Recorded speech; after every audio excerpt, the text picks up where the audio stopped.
The music theory concept of the week in this module is the fifth, otherwise known as the perfect fifth. Let me show you what that is. It's in your left-hand part this week. We're starting here on the C to the G, and we're moving down to here from the A to the E. So we're back and forth between this one and this one. These are fifths. Let me show you why. Starting with this one, the lowest note of the two is this one. We're going to call that 1. We go up 2, 3, 4, 5. So the distance from this note to this note is a fifth, or 5 notes. It's the same thing when we go down to the A. The lowest note is the first one, second, third, fourth, fifth. The distance between A and E is a fifth.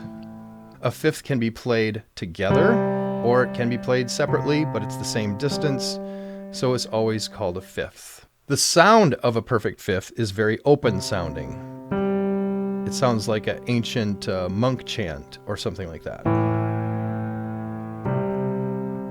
Now these happen to be perfect fifths. There are other kinds of fifths that we won't really get into here, because this has that open sound, but you'll notice that this does not. This sounds a little bit harsher.